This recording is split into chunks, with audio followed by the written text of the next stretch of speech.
Eu creio que os dons espirituais, que as Escrituras dizem, é como se eles estivessem em prateleiras, e os melhores dons estão lá no alto, e conforme você vai crescendo espiritualmente, você vai conquistando os melhores dons. Alguém disse, essa analogia é boa, mas eu acho que os melhores dons espirituais estão embaixo. Conforme você se humilha e se diminui aos olhos de Deus, você vai tendo os melhores dons. Humilhai-vos debaixo da potente mão de Deus, e ao seu tempo o Senhor te exaltará. Há um tempo para todas as coisas e para cada propósito debaixo do céu. Eu não tenho medo de dizer que Deus vai te exaltar, porque eu não prego um evangelho triunfalista, eu não gosto disso. Mas Deus nos exalta com um propósito. Quando a gente vê a história de Davi sendo elevado como rei, a história de Davi não é de um camponês que virou rei. Dá a impressão que é isso, um camponês que virou rei. Não, é um camponês que virou rei. Foi exaltado por Deus, porque como rei, ele dirigiu uma nação segundo o coração de Deus. O propósito de Deus em ter Davi como rei era tocar o coração do seu povo, de Israel. Então tinha um propósito muito mais amplo.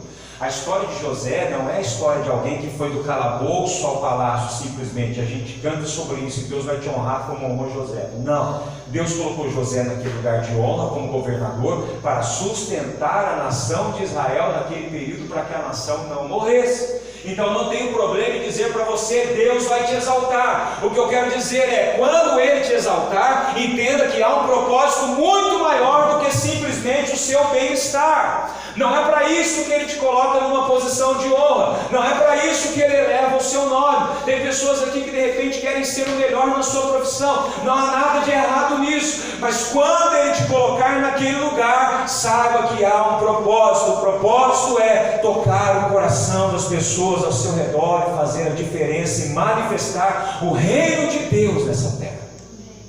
Não foi isso que Jesus nos ensinou a orar dizendo, venha o teu reino? Aí Jesus diz, seja feita a tua vontade, assim na terra como no céu. É como se Jesus está dizendo assim, Senhor, a tua vontade é plenamente estabelecida nos céus. Tudo acontece segundo o teu coração, mas quando a gente olha para a terra, a impressão que a gente tem é que isso aqui está um caos, cada um vivendo do jeito que quer, quando quer, fazendo o que bem entende. Então Jesus nos ensina a orar dizendo, Deus, faça a tua vontade na terra, estabeleça o teu reino na terra, assim como ele é estabelecido no céu. Aí, quando você olha ver para Jesus, você vê, por exemplo, por que foi que Jesus curou enfermos quando estava aqui? Porque não há enfermidade no céu, e ele estava manifestando o reino dele aqui. Por que foi que Jesus ressuscitou mortos quando estava aqui? Porque não há morte no céu, e ele estava manifestando o reino de Deus aqui. Por que foi que Jesus pôde dizer para aquela mulher, filha, não chores, porque não há lágrima no céu, e Jesus estava manifestando o reino aqui. Então, se você estiver construindo a sua vida sobre firmes alicerces, eu digo para você com convicção, Deus te exaltará, mas saiba, você estará lá para manifestar o reino de Deus. Não há outro propósito. Não é porque Deus quer te fazer o bambambam, não é porque você é melhor que os outros, e Deus quer te prosperar. Cavar, permanecer construindo a nossa vida sobre a palavra, dói muitas vezes, porque a gente não consegue discernir os tempos e épocas, né? A gente não consegue entender os propósitos de Deus. Como eu queria compreender tudo assim acerca da minha vida, como eu queria que a vontade de Deus viesse revelada num livro à parte com o meu nome. Mas não é assim, e não é por uma razão. O povo de Deus foi chamado para viver pela fé. E fé significa, eu ainda não sei qual é o próximo passo, mas eu confio na palavra de Deus e na direção do Espírito Santo. Amém. É de fé em fé até o fim.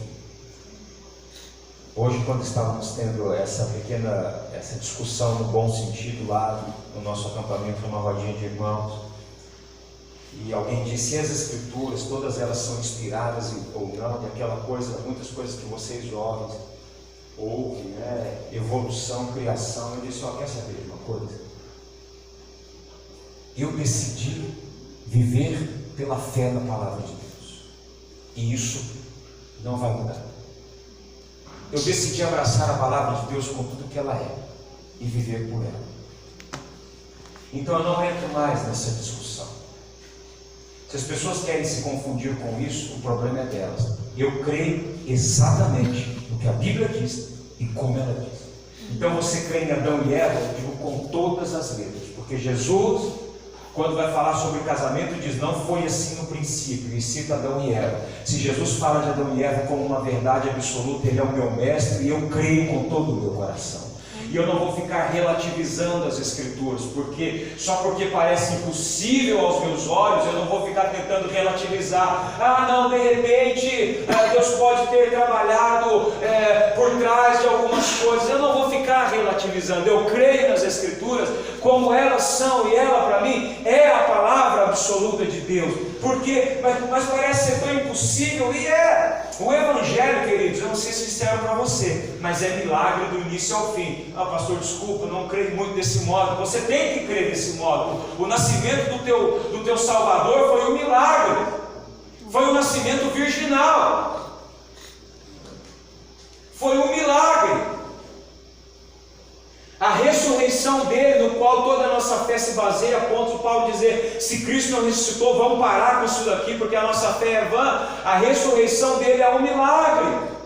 A fé cristã é uma fé, olha que estranho isso, é uma fé no sobrenatural, naquilo que só Deus pode fazer, naquilo que só Deus pode realizar. Um dia Jesus falou da salvação em termos tão difíceis, que Pedro falou, nossa Jesus, mas assim é muito difícil ao homem ser salvo. Jesus diz, difícil não é impossível, mas para Deus todas as coisas são possíveis.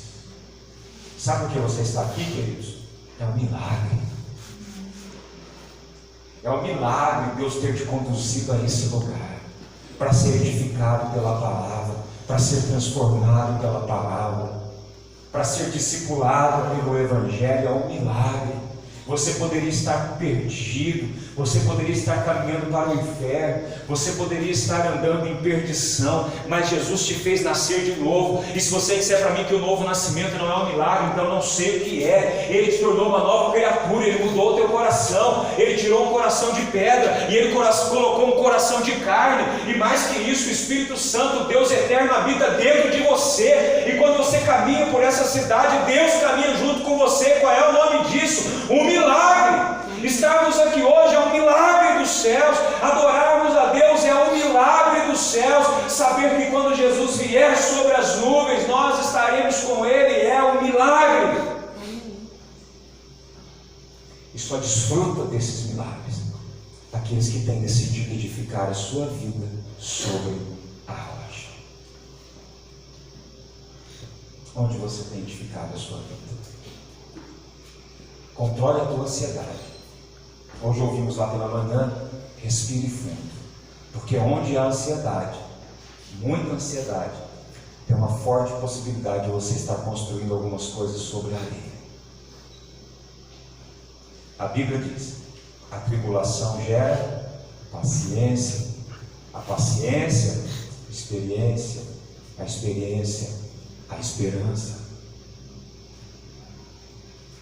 Se você está aqui muito preocupado, muito ansioso com algumas coisas que você vai enfrentar na quarta-feira, no mês de fevereiro, nesse ano, a probabilidade de você estar construindo algumas coisas sobre a areia é muito grande. Mas o Senhor tem te chamado hoje, tem te convocado a estar mais próximo dele e a começar a construir sobre a rocha. Ele não vai mentir para você. Ele vai dizer que algumas coisas levam tempo. Ele vai dizer que alguns chamados levam tempo para se consolidar. Que algumas histórias levam tempo até que tudo faça sentido e você diz, poxa, eu não percebi, mas Deus estava por trás disso o tempo todo. Porque quando José estava na prisão, a Bíblia diz, e Deus estava com ele. E José entendeu isso um dia. Um dia você vai entender tudo que está acontecendo na tua vida. Desde que você permaneça construindo a sua vida em Deus. E para mim, quando o pastor me deu o tema, foi a primeira palavra que veio ao meu coração. Esse é o preço da transformação. Gastar tempo construindo a minha vida naquilo que a palavra de Deus diz e não naquilo que o mundo diz a meu respeito. Amém? Amém. Pastor, me deu porque eu vou cantar uma canção para me encerrar.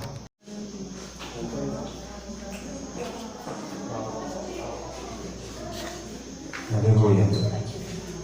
Graças e paz, queridos. Tudo na bênção. Amém. Glória a Deus. Cansados aí do acampamento? Dá para, se me prometem ficar acordados um pouquinho mais? Vendo aí todos vocês de fantasia, descobri depois que era fantasia. Em dias atuais você fica meio assim de perguntar, você não sabe se é fantasia, se a pessoa gosta de vestir assim, se ofende se perguntar se é fantasia. Eu falei, deixa quieto, vou ficar na minha. Glória a Deus pela vida de vocês. Como disse o pastor, nós nos conhecemos de fato há muito tempo. Deus tem nos permitido, nesses últimos dias, um pouco mais de aproximação, e eu sei que Deus é poderoso para estreitar esses laços, a fim de que nós estejamos juntos, porque eu acredito muito, muito, muito na unidade da igreja, eu acredito muito. Eu acho que a igreja tem algumas divergências, mas a nossa concordância é infinitamente maior. Todos nós cremos que Cristo veio, pagou o preço, morreu na cruz, nos deu a vida eterna, e eu acho que é isso que nos mantém juntos e unidos. Então eu louvo a Deus pela vida de vocês, pelo convite. Estou aqui com a minha esposa Laís, meus filhos ficaram lá no nosso acampamento, nós também estamos fazendo um acampamento. O nosso tema lá é De Volta ao Primeiro Amor, e Deus tem impactado muito o nosso coração, e eu sei que Ele vai continuar derramando essas mesmas coisas sobre o coração de vocês também. Amém. Eu quero pedir que o coração de vocês estejam de fato abertos para compreender a palavra de Deus. Aliás, essa é a minha oração, que o Espírito Santo abra o teu coração para entender o que o Espírito Santo quer ministrar na tua vida. Eu gostaria que você abrisse sua Bíblia em Mateus capítulo de número 7, dos versículos 24 ao 27.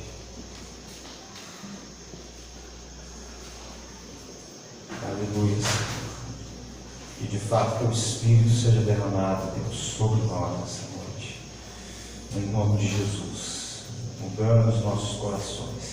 Mateus capítulo 7, versos 24 ao 27, fiquei feliz porque eu vi na leitura inicial que nós estamos usando a mesma versão, então fica bom. Diz assim: todo aquele, pois, que ouve estas minhas palavras e as pratica, será comparado a um homem prudente que edificou a sua casa sobre a rocha, e caiu a chuva, transbordaram os rios, sopraram os ventos e deram com ímpeto contra aquela casa, que não caiu, porque foi edificada sobre a rocha.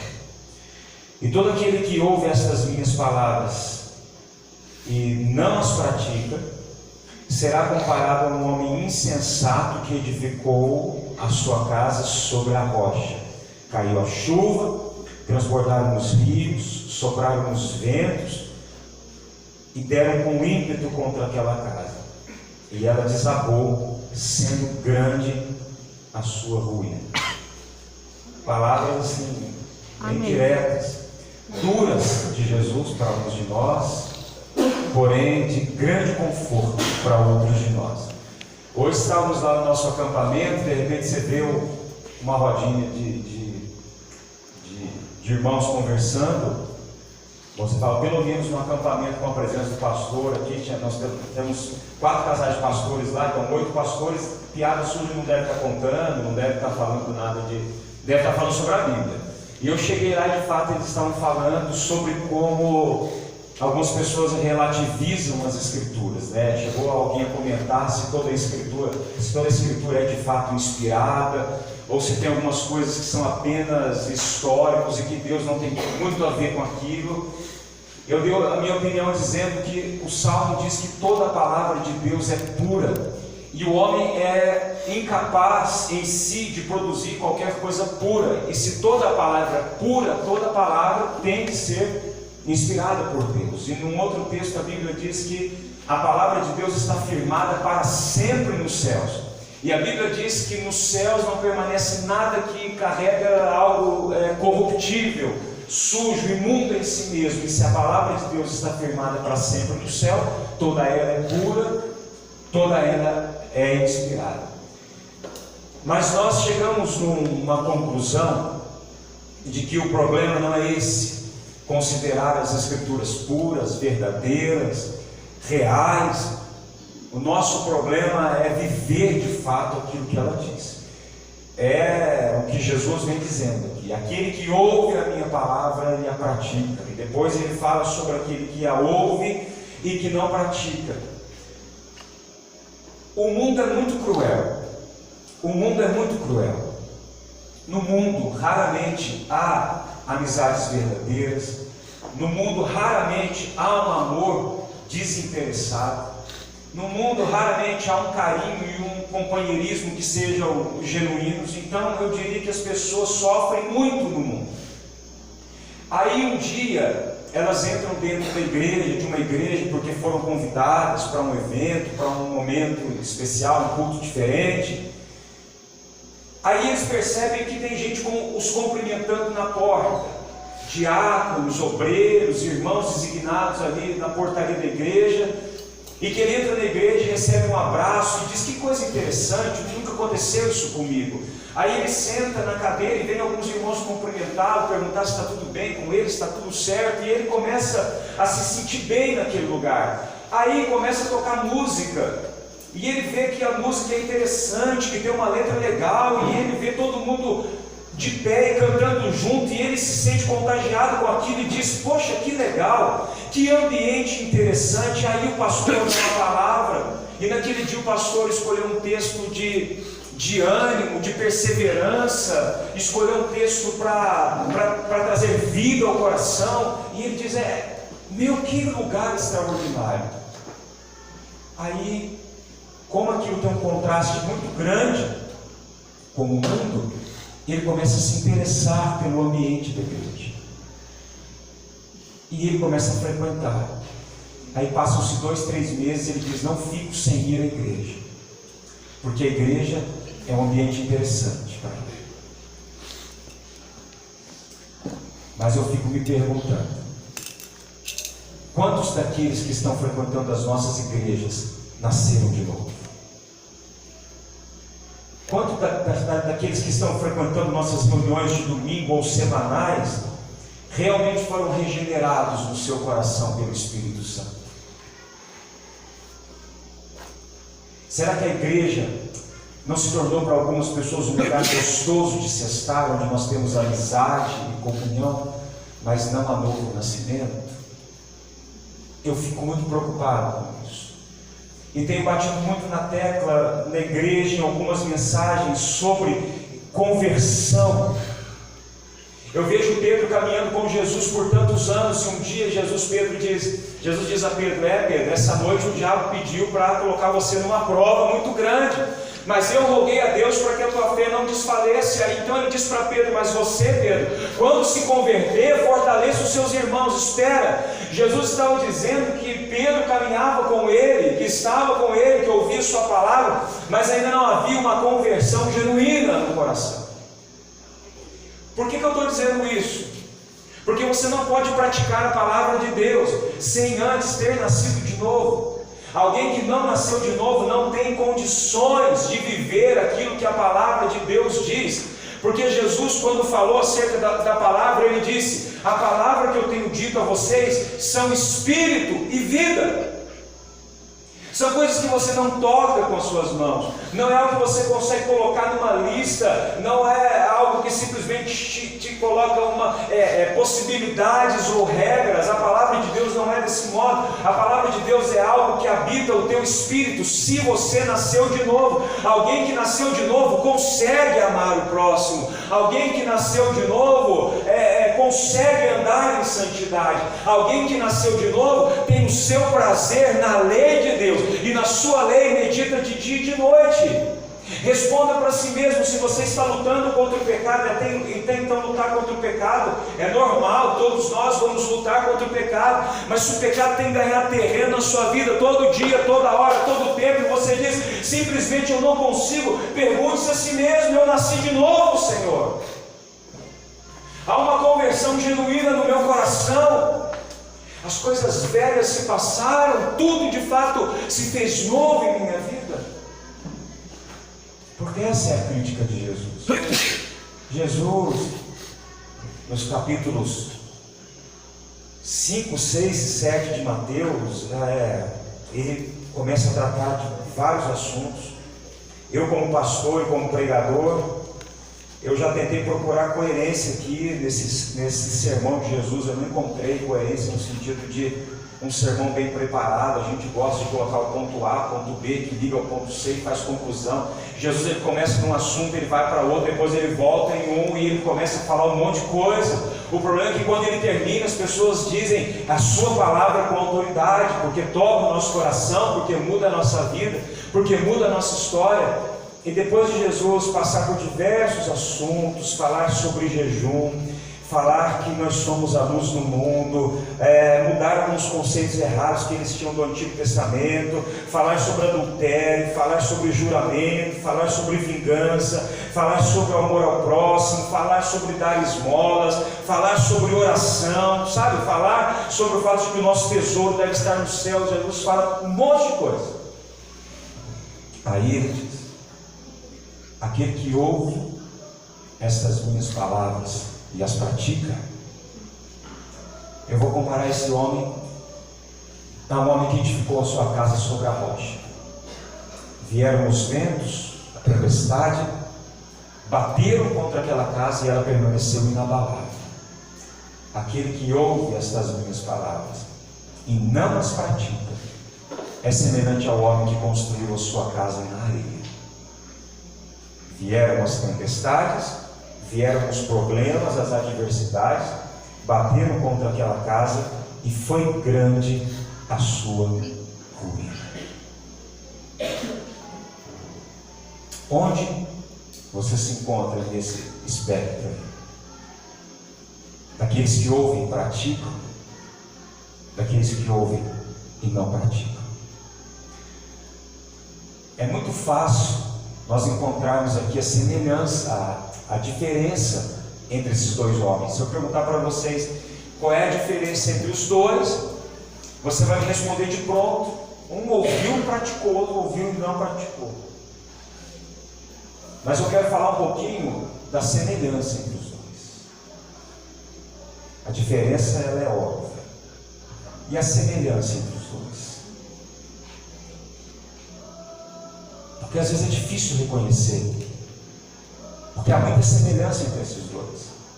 Olha só, Jesus diz: um ouve e não pratica, o outro ouve e pratica. Primeira semelhança: os dois ouvem a palavra de Deus. Glória a Deus por sua vida aqui. Eu louvo a Deus por sua vida aqui. Mas não se gabe de estar aqui ouvindo a palavra de Deus, porque todos ouvem a palavra de Deus. E segundo o tema de vocês, e especialmente o que eu estou pregando hoje, há um preço para a transformação. Então, a gente não pode se gabar do quanto da Bíblia a gente conhece, mas do quanto a gente pratica. Como pastor, a gente tem umas métricas meio sei lá, esquisitas, aquela coisa de que eu preciso ler a Bíblia anualmente. Eu sempre fiquei preso a essas coisas, mas eu percebi que às vezes a gente lia a Bíblia e chegava no final e dizia: parece que eu não lembro o que eu li o mês passado, eu não sei, isso não está efetivo. Estou construindo um conhecimento que está mudando muito pouco a minha história. Aí eu decidi fazer um pouco diferente. Eu disse, não importa quanto tempo isso vai levar. E a semana passada, por exemplo, eu li a epístola de Paulo aos Filipenses. E eu li aquela epístola e fiquei apaixonado em reler e redescobrir algumas verdades bíblicas. Aí no dia seguinte, quando eu ia pegar outro texto para ler, eu falei, mas eu não compreendi completamente a epístola de Paulo aos Filipenses. E eu li de novo a epístola de Paulo aos Filipenses no dia seguinte. E no terceiro dia eu não quis avançar para um outro texto, e eu reli de novo. Faz umas 2 semanas que eu estou lendo e relendo aquela epístola até entender, até absorver aquela verdade que foi escrita. Então, não se trata de conhecer, trata-se de entender e de praticar. Então, o quanto do que você tem ouvido tem virado verdade no seu coração. Aí você começa a observar até coisas que estavam lá e você não compreendeu. Por exemplo, vou contar uma curiosidade aqui. Em Filipenses 1:3, Paulo diz assim: eu sempre sinto uma grande alegria quando eu me lembro de vocês. A gente passa batido por isso. Quando eu li a primeira vez eu passei batido. Quando eu li a segunda vez eu passei batido. A terceira, a quarta, e um dia eu falei, espera. Paulo está dizendo, eu sinto grande alegria quando eu me lembro de vocês. Mas esta igreja de Filipos não foi aquela igreja, aquela cidade onde Paulo e Silas foram presos injustamente só porque eles expulsaram o demônio de uma menina que estava atormentada. Porque quando você encontra pastores que exerceram ministérios em outras cidades, e quando uma cidade for muito difícil, eles dizem, eu não gosto nem de lembrar daquele lugar, sofri muito naquele lugar. Ou quando você lembra de um momento de sofrimento na tua vida, você diz, não quero me lembrar daquilo. A cidade de Filipos foi aquela cidade onde Paulo chegou e ele encontrou Lídia, aquela mulher que vendia tecidos, e Jesus converteu o coração dela. Foi naquela igreja que Paulo expulsou o espírito daquela menina que tinha o espírito de adivinhação. Foi lá sim que ele foi açoitado e preso, mas também foi naquela igreja que ele converteu aquele carcereiro e toda a sua família, e naquela noite batizou todo mundo. Então quando Paulo olha para a igreja de Filipos, ele diz, eu sei que eu sofri, mas eu acho que ele estava obedecendo o que Jeremias diz, trazendo à memória aquilo que dava esperança. Então ele se lembrava de Lídia, se lembrava daquela menina, se lembrava do carcereiro, se lembrava do que Deus fez naquele lugar, e diz, eu tenho grande alegria quando eu me lembro de vocês. E isso, eu não sei porque eu fiz esse parênteses, mas talvez isso sirva para você. Talvez você esteja vivendo dias difíceis, porque as coisas não estão fáceis, mas no meio do caos que você viveu ou está vivendo, há algo para se alegrar. A Bíblia diz, alegrai-vos sempre no Senhor. Outra vez digo, alegrai-vos. Porque às vezes em nós mesmos a gente não encontra alegria num determinado momento da nossa vida. E a minha oração tem sido, Deus, eu quero me alegrar em Ti. Mas Jesus diz, está todo mundo ouvindo a minha palavra, não é falta de palavra, não é falta de pregação, não é falta de teologia, não é falta de estudo bíblico, não é falta de teologia sistemática, de soteriologia, ou seja lá o que você gosta de estudar, é só falta de praticar e de viver essa verdade. O preço da transformação é praticar aquilo que a palavra de Deus diz a seu respeito. Esse é o preço da transformação. A Bíblia aberta no Salmo 91 não muda a sua vida. Nas casas antigas tinha isso, né? A Bíblia aberta no Salmo 91 não expulsa espíritos malignos, não faz nada. Mas o Salmo 91, lido, compreendido, praticado e vivido, opera coisas extraordinárias na sua vida, na sua casa, na sua família. Uma outra semelhança entre eles é que os dois estavam construindo a sua casa. Simplesmente a Bíblia diz que um construiu sobre a areia e outro sobre a rocha. Eu estou dizendo porque se você olhar rapidamente, você não consegue diferenciar um ou outro. Gente, está todo mundo ralando, né? Está todo mundo fazendo acontecer. Isso não traz mérito para você. Não significa que você é um daqueles que estão praticando, que estão vivendo, que estão pagando o preço pela transformação. Mas pastor, eu faço, pastor, eu pratico, pastor, eu trabalho. Tudo bem, Deus disse isso à igreja de Éfeso. Eu estou vendo o trabalho de vocês, eu estou vendo o esforço de vocês. Ninguém trabalha como vocês, vocês se esforçam, vocês perseveram na tribulação. Mas eu tenho algo contra vocês: vocês perderam o primeiro amor, vocês abandonaram o primeiro amor. Então eu não estou olhando o trabalho, eu estou olhando qual o fundamento no qual vocês estão edificando o trabalho que vocês estão realizando. Qual é o fundamento onde a sua pregação está sendo edificada, o seu louvor está sendo edificado, onde o fato de você varrer a igreja, onde você está edificando isso, o fato de você cuidar dos banheiros, onde você está edificando isso.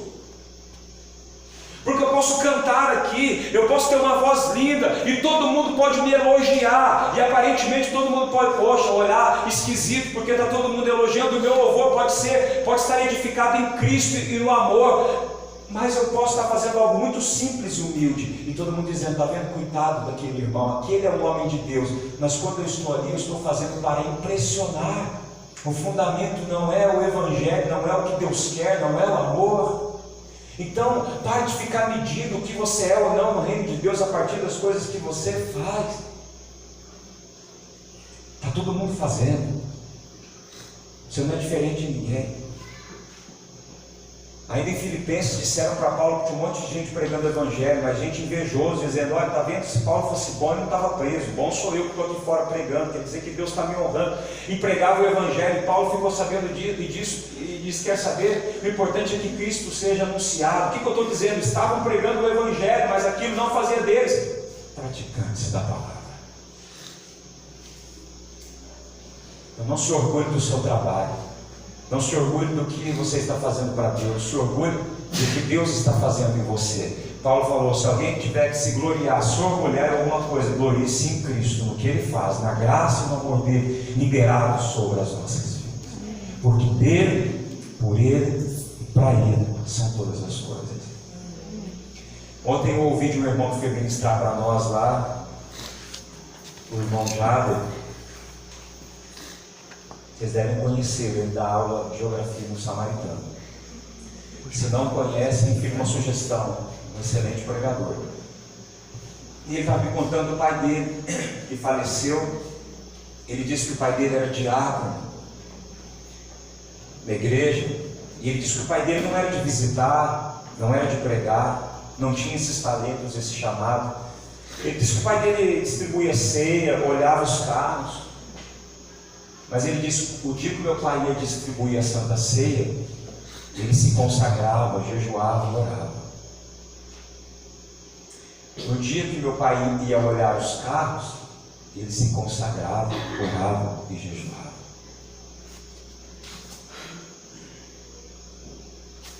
Esse é um ouvinte praticante da palavra. Porque hoje nós vivemos dias, nós temos que tomar muito cuidado com isso, onde tudo virou religiosidade. Se eu disser para você: você precisa ter uma leitura bíblica diária, que religiosidade? Não preciso disso, é liberdade no espírito. Tem que jejuar. Ei, que religiosidade, onde se viu jejuar? Orar, e Deus conhece o meu coração. Então você sabe mais do que Jesus. Parabéns para você. Parabéns.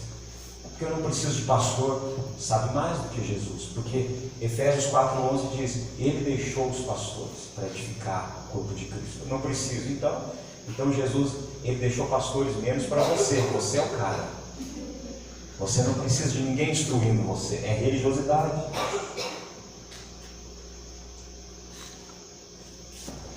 Outra semelhança: os dois foram acometidos por adversidades. Você vai enfrentar as circunstâncias difíceis, mesmo no Evangelho. Não foi o diabo quem disse que no mundo você terá aflições, foi Jesus. No Evangelho, muitas vezes essas coisas esperam por você. Perseguição. Eu ouvi alguém dizer esses dias: se eu quisesse mimimi, eu comprava um gato d'água. Porque as pessoas ficam, porque, nossa, Deus me abandonou, nossa, porque eu estou em Deus, mas tem algumas coisas acontecendo comigo e vão acontecer. Por que você não reclama de um dia de sol que Deus deu para você? Porque aí tá bom, né?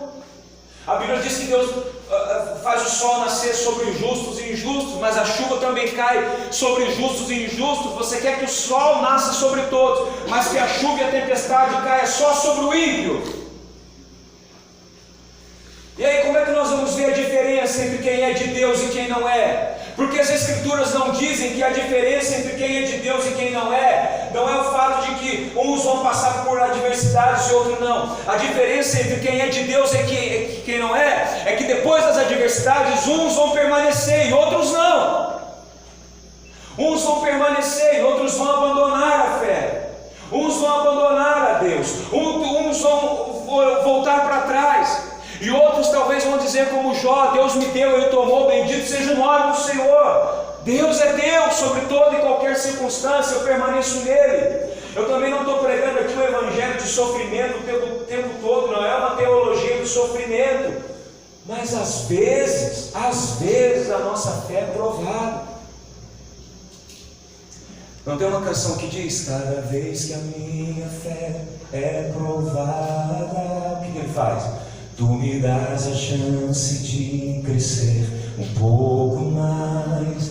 As montanhas e vales, desertos e mares que atravesso me levam mais perto de ti. É assim que você tem que entender.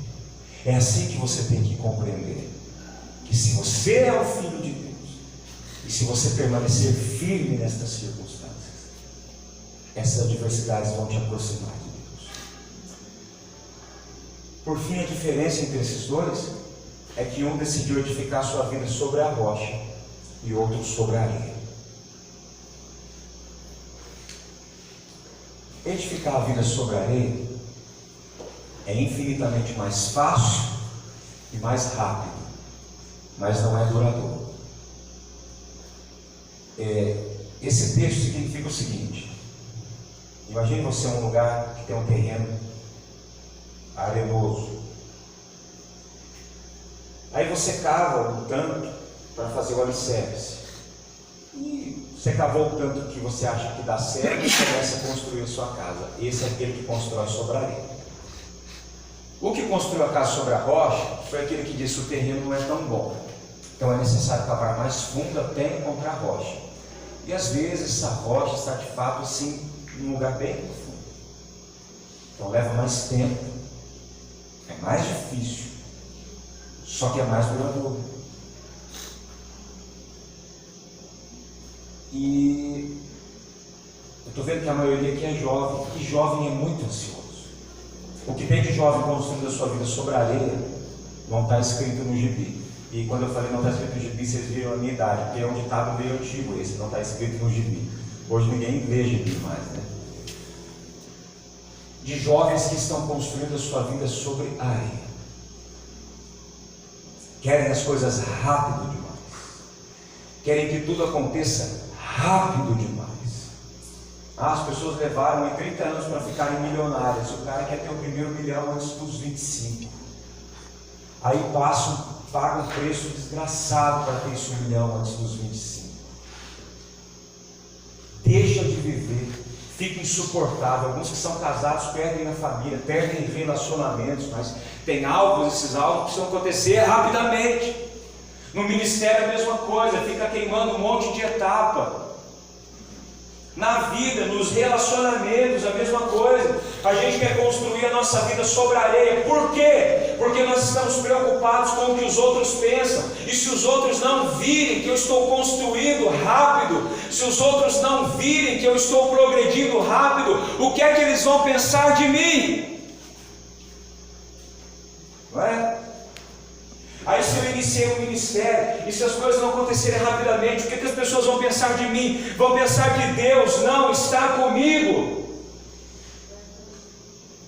E quando você lê a história de Davi, você vê claramente Deus induzindo Davi a construir o seu reinado e a sua vida sobre a rocha, porque as coisas não foram fáceis para aquele rapaz.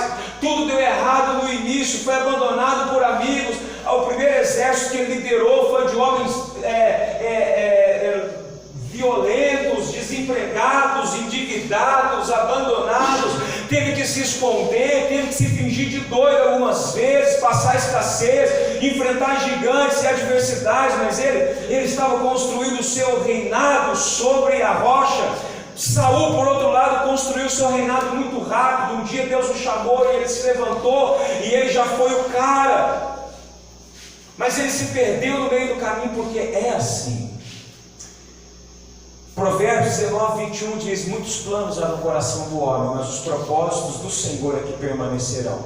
Tudo que vem de Deus permanece. E uma pergunta que você precisa responder para si mesmo: as coisas que você está construindo na sua vida, você está construindo para que elas permaneçam, sim ou não? Porque se a sua resposta for sim, então você vai ter que rever alguns conceitos. Se você quer construir uma empresa que permaneça, tem que ser segundo o coração de Deus. Se você quer construir um ministério que permaneça, tem que ser segundo o coração de Deus. Se você quer construir um casamento que permaneça, tem que ser segundo o coração de Deus, porque senão a probabilidade de isso dar errado é muito grande. Porque Deus não tem compromisso com aquilo que não está estabelecido no coração dele. Deus trabalha para que a vontade dele se realize.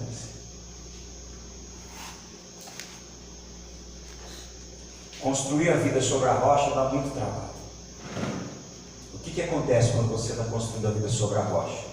Primeiro, por um bom tempo não acontece nada. Então, se você decidiu ser fiel a Deus e nada está acontecendo na sua vida, é um bom sinal. Não acontece nada porque você está gastando tempo cavando. Aparentemente, quem está cavando está indo para baixo. Sério, pastor? Ué, olha para José. Da mesa do café da manhã dos pais, que era um bom lugar, Deus o conduziu até chegar numa prisão. Do ponto de vista humano, José estava regredindo. Do ponto de vista de Deus, ele estava sendo preparado para a missão e para o propósito da sua vida. Então, quando você decide, jovem, viver em fidelidade a Deus e honrar a palavra, pode ser que por um momento nada aconteça, ou algumas coisas ruins aconteçam. Entenda isso como um sinal. No primeiro momento, você também fica escondido. Ué, não faz sentido? Se você olhar no horizonte, alguém que está construindo a vida sobre a areia, você diz: aquele lá, Deus está com ele, a casa dele já está assim, ó, dessa altura. O outro lá, coitado, eu nem estou vendo nada. Ele está escondido cavando. Deus o escondeu naquele lugar. Isso acontece na sua vida quando parece que tudo que você faz, você sabe do seu talento, você sabe que você é bom, porque Deus te deu capacidade. Você diz: não é possível, ninguém vê, nada dá certo. Eu tentei, eu bati naquela porta, eu era o melhor, eu fui o melhor. Meu Deus, por que essas coisas não acontecem? Porque você está construindo a sua vida sobre a rocha, e isso leva tempo, mas depois de construído vai permanecer. Esse é o preço da transformação. Ninguém quer viver, porque vão dizer que você é um humilhado, vão dizer que você está regredindo, que Deus não está com você, que coisas não estão acontecendo na sua vida, porque Ele sempre te vê enfiado num buraco, sujo muitas vezes, e lá você paga o preço da oração, de ser fiel à palavra, e a impressão que você tem é que quem não é fiel à palavra cresce, progride, avança, e você é fiel e está cada dia mais embaixo, mas não é. Você está construindo a sua vida sobre firmes alicerces. A tempestade virá, os problemas virão, aqueles cairão, e você prevalecerá. Amém. Essa verdade precisa estar no teu coração todos os dias, no momento da adversidade. Esse é o preço da transformação. Construir a vida sobre a rocha, ficar escondido aos olhos humanos, humilhados aos olhos humanos, mas crescendo aos olhos de Deus. Alguém